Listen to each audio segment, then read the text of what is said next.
Okay, good afternoon, everyone. Welcome to the last session of Sports United Conference 2024. Right now we have our last speaker, Jimmy Davis.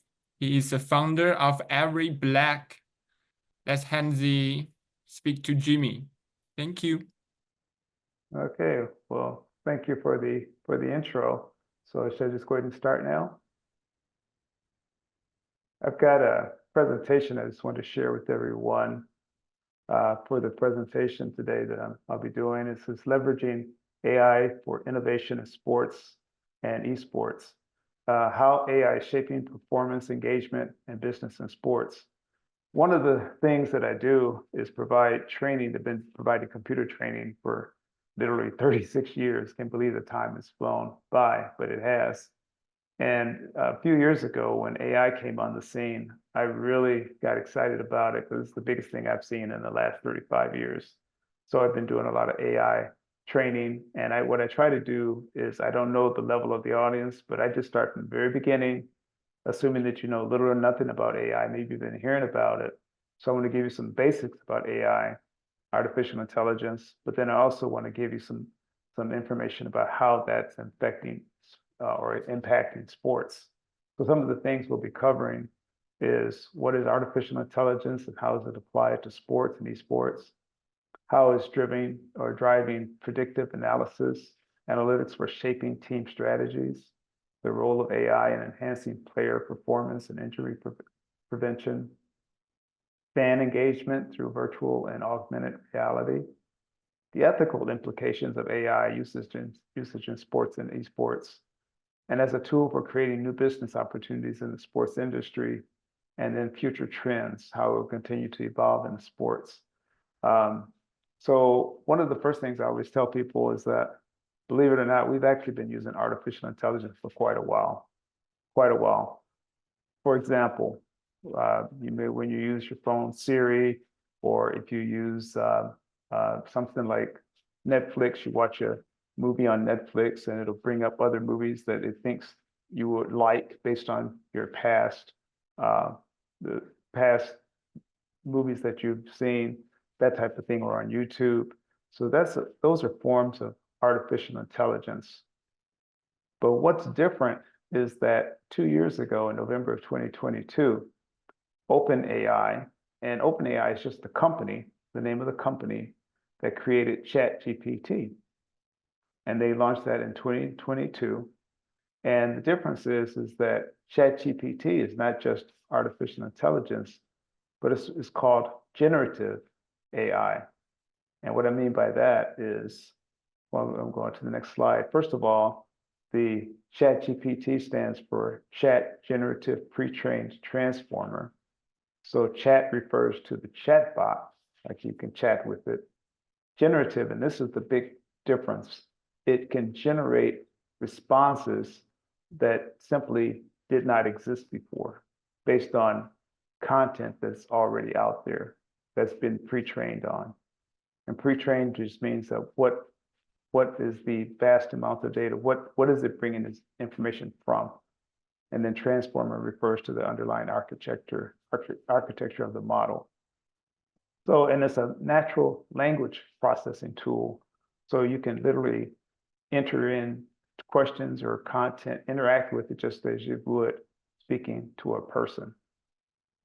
Just some limitations and concerns I want to share about AI that we all need to be aware of, because there are limitations and concerns. First of all, it's knowledge based on past data. Now, when it first came out, the data was only good until I think September of 2021, I believe was the date. But now they've kind of got around that by having AI also search the web. So it's not so much on just past data, but we do need to be mindful of that. This is the big one too, that is not, your responses are not necessarily based on truth. It's based on information currently available. This is huge. It's not necessarily based on truth, but it's based on the information currently available. And that it can hallucinate, which means that it can make mistakes and errors. That's why you really need to check the responses that you get when you use artificial intelligence or AI. It can contain biases. So if there's biases in our society, and there are, then those responses may also contain biases. So, and that also applies to when used in sports. So we have to keep that in mind. It could be used to spread misinformation. It could threaten our privacy. And we'll talk about this a bit later, how it could be used or could threaten privacy when you're collecting a lot of data on athletes, their private or their personal data. It could be an issue with copyright infringements, and there's ways to make sure that the responses that you use are not copy or where copyright infringements are not an issue, but you have to be aware of that. And I really think the courts are going to be busy for quite a while figuring all of that out. And this is also that the answers are not necessarily consistent. You can ask AI one question and then ask the same question again, and it may give you a slightly different answer. In a lot of cases, it may not matter, but in some cases it might. So these are just the things that we need to be aware of when we use AI, whether it's in sports or anything at all. So player performance analysis. It can be used with wearable devices like fitness trackers, and where we're collecting data on players, movements, heart rates, speed, fatigue levels, and other performance metrics during practices and games. And this data can be used to analyze patterns and provide insights. For instance, it says it can identify when a player is slowing down due to fatigue, or efficiently they're moving on the, or how efficiently they're moving on the field. The analysis helps coaches tailor feedback for individual players, allowing them to adjust techniques, movements, and intensity to improve performance. So that's one way that AI is being used. Another thing is that it can be used to indicate or predict injuries. If it can analyze and notice any subtle changes in a player's physical metrics, like their running patterns or joint movement, or maybe there's a change in the player's gait, then it can signal a potential risk for a muscle strain or ligament injury.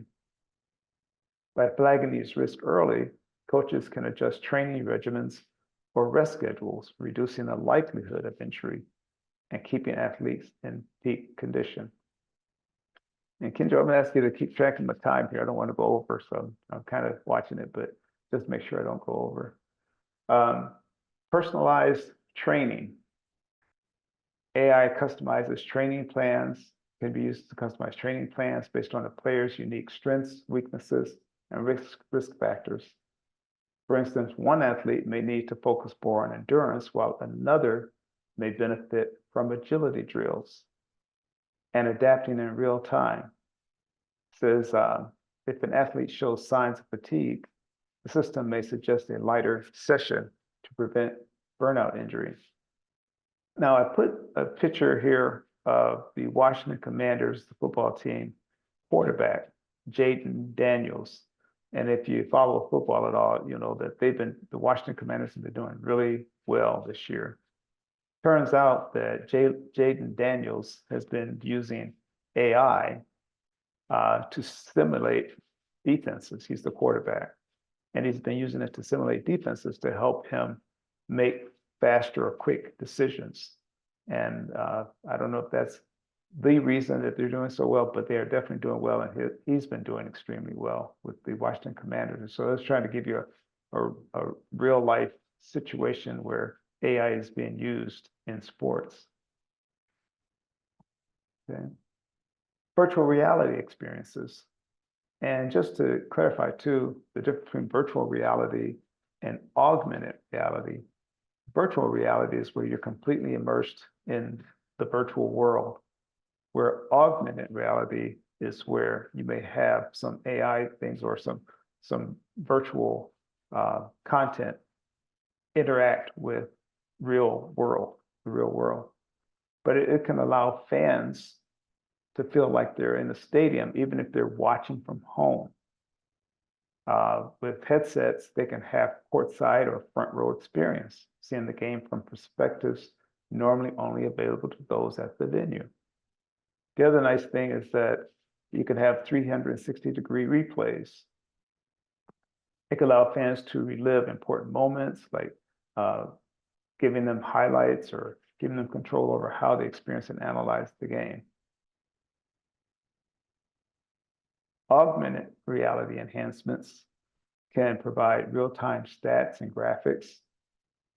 Fans in the stadium or at home can view real-time statistics, player profiles, or game highlights directly on their screens or devices. It allows for interactive experiences where AR games, augmented reality games, and filters can engage fans, especially younger audiences, allowing them to participate in pregame or halftime activities. An example, too, of augmented reality, and again, going back to football, we're in football season now, NFL, and whenever you watch the game, you'll see the first down marker on the field. That's augmented reality, where on the field, you don't see that, but on your TV set, you see the first down marker, how far do they have to get for the first down, or also where the current line of scrimmage is. So that's just an example of augmented reality. Or you might see it also, you'll see ads. If you're watching on TV, you'll see ads that if you're at the stadium, you don't actually see. Again, another example of augmented reality. Personalized content. It analyzes fans' preferences and past behavior to tailor the content they see. This might include custom highlight reels, news about favorite players, or targeted merchandise offers. And I think also this is a good one, chatbots and virtual assistants can answer fans' questions, helping with ticketing, provide game updates. And what's nice about the chatbots and virtual assistants is that they can be available 24/7. And you have to keep in mind too, you can actually program your GPT or your AI so that maybe you want to program it for your particular industry or your particular team. So you can actually program it as well. So in stadium immersive experiences with AR screens and projections.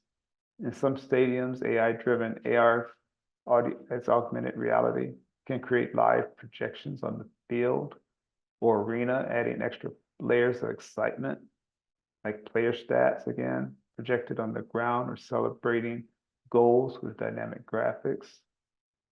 It can offer enhanced replay displays, showing detailed game breakdown on stadium screens, offering insights into plays, player movements, and strategies, making the experience richer and more educational for fans.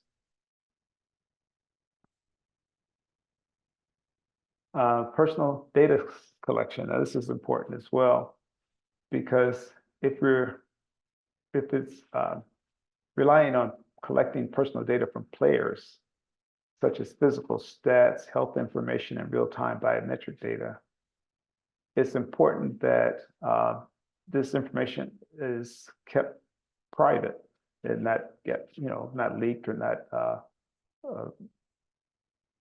with a data breach. You don't want anything like that. So it's because it's sensitive health data about the athletes. So data security is important, and the more data that's collected, the greater the risk for breaches or misuse. So ensuring that players' data is protected against unauthorized access is only used with proper consent and essential for safeguarding privacy. And so you want to have consent and you want to have transparency so the athletes know how the data is being used, how long it's going to be stored, how it's being stored. And so you want to make sure that the data that's collected on athletes is kept private, and the athlete understands exactly how it's being used.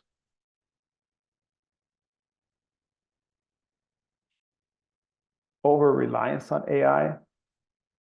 This is interesting because a game just came up, and I'll share this with you. A game came up over the weekend, last weekend, where I think this was an issue. It says, while AI can offer incredible insights and predictive analysis, there's a risk of relying too heavily on it. AI predictions might suggest a particular strategy or player substitution, but in some situations, a coach's intuition and on-the-spot decisions are irreplaceable. Human factors such as understanding a player's mindset or the team's dynamics might not fully be captured by AI. An example I was going to share with you is that, again, you might figure it out by now, I'm an NFL fan. And I was watching the Eagles game, Philadelphia Eagles playing the Jacksonville Jaguars. And if you follow football at all, you know that the Eagles do this push play, they call it. They get within a yard, getting that first down or getting that touchdown, they'll do that. But basically, they crowd up at the line and just literally push their way into the end zone or push to the first down. But against the Jacksonville Jaguars, it wasn't working. So even though the analytics says that it works, the Eagles continue to do it instead of looking at what's going on during the game at that time. So even though the analytics are great, you still have that human factor to see, to kind of when to use it and when not to in the flow of a game. Or, you've all seen where teams, maybe they get hot at a certain point or at a certain time. So you have to keep those things in mind and not strictly go by the analytics. And it says impact on team dynamics and trust. And if you are using AI to make decisions about who plays or how strategies are formed, you have to make sure that the players understand what's going on to keep the players' trust in the coaching staff. You don't want them to feel that they're being reduced to numbers. And again, as I mentioned earlier, biases can be built into your responses from AI. So this can also be the case when you're using it to, you don't want to unintentionally reinforce biases in data that with their training or for existing patterns of bias on the players. And it says could lead to unfair treatment of players based on factors like age, previous injury history, or other non-performance related data points. Explaining AI decisions, transparency and accountability. Since they can be complex, it's really important to make AI decisions explain to the players and coaches so everyone understands how it's being used.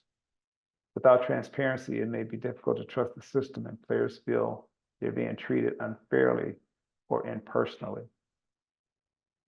And again, it says accountability and errors because it can make errors. It can hallucinate. They've gotten much better since AI or ChatGPT was first released. And OpenAI is the company, ChatGPT is the product. But other companies, like you may have heard of Gemini or Claude, or there's a number of others, Copilot, that are out now. And they're all actually getting much, much better, but they still can hallucinate. So you have to be aware of that and recognize that when it happens. This is balancing AI insights with human oversight is crucial for maintaining fairness and responsibility. So we have to be aware of that. As far as using it in revenue models, it can help sports teams and venues maximize revenue by using dynamic pricing.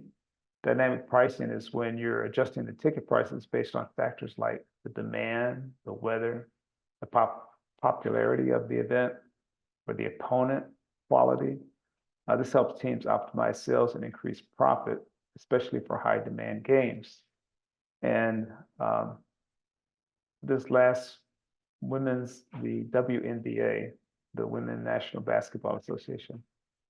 If any of you have been following that, then Caitlin Clark, a rookie in the WNBA, came on the scene and really just took it by storm. Where everywhere she played, you had sellout arenas. And as a result, ticket prices begin to go up in order to get into those games. So that's just an example of dynamic ticket pricing when factors such as, like I said, the popularity of maybe the players or the event can help determine the proper ticket price. It can be used for personalized merchandise offers. It analyzes fan data to tailor merchandise recommendations based on the individual preferences and buying behavior of the fans.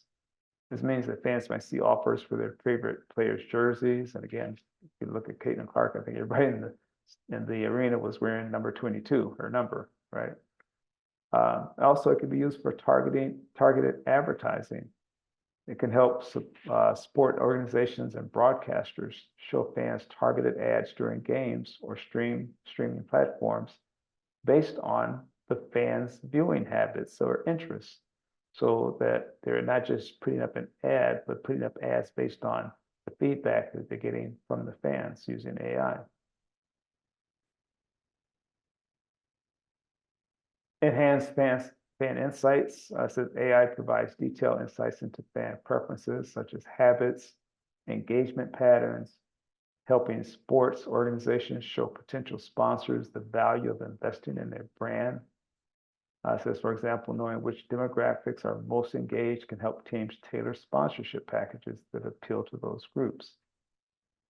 Real-time sponsor integration can insert or adapt sponsorship content in real time during broadcast or social media. For instance, a sponsor's logo might appear on virtual boards or in the replays, allowing for dynamic context-specific advertising that can be tailored to the audience watching. And then even return on investment, ROI, so that actually it helps advertisers or sponsors track the return on investment when a particular ad is displayed, what the engagement from the fans, what the engagement metrics look like, so they can see which ads are working and which ones are not. And AI can be used in that regard as well. This is the last slide, says innovation and competitive edge. So it can help with data-driven decision making. Can be used to inform business decisions or to make more informed business decisions, such as identifying new markets, predicting which products and services will resonate most with the fans. It can be, the data-driven approach allows them to stay ahead of trends. I think the real thing is that it can give us some real-time feedback to help make better decisions, enhance fans' experiences, use it to create immersive and personalized fan experiences like virtual reality and augmented reality. It could be tailored to what their preferences are in real-time with real-time interactions. And operational efficiency, it can improve operational efficiencies like optimizing scheduling or staffing or logistics for events. And so those things can reduce the costs and allow sports organizations to allocate resources more effectively. And the biggest thing I just want to say about AI that I came to realize is, one, if you really harness the power of AI, you begin to realize it has access to all the information that's available, all of it. And so you have to keep that in mind. The other thing is that it literally collapses time. What may take you hours to produce or create, you can now do it in minutes. I think that goes to the same thing with sports. In order to, what may have taken hours or days to analyze, you can now do it in minutes and seconds. So I'm going to, see if there's any questions. And at this time, also just give you my contact information if you would like to reach me. So I'm going to stop my slideshow. They can do that. Great. Thank you, Jimmy. Maybe you just put your contact on the screen. Just keep sharing your screen. So Okay, we'll do that. we still have like 4 minutes left. If you have any question, you can post them in the chat box or in the Q&A box. We'll get them addressed now. And Kinjo, can you, well, it's a little difficult for me to see the chat with my screen sharing on. I'm gonna go to the chat. I'll put my screen share back up. So I do see some things in the chat. Oh, okay, cool. Okay, I guess that's from you. I was looking at the chat to see what was in there. So, yep. But also, I just want to thank you for letting me present as much time as presented for this particular conference. Because I've done a lot of training with AI and a lot of training with just all types of applications. And what we are, we're a support group for entrepreneurs. So it's just a pleasure to really share more to more people about this, because I think it's a game changer in every industry. And hopefully, I'm hoping that I've given the people attending some indication or some ideas of how they can use it in their particular business or whatever it is however it is that they're using it. Hopefully, it gave them some ideas of the power of it and how it can be used in other ways. So again, I just want to thank you for the opportunity to share. Yeah, of course. Thank you for joining us too. So thank you everyone for joining us. I think we still have another panel going on in the room too, if you're interested. If no, the Sport United Conference 2024 is closed now. Thank you. Have a great day. Thank you so much.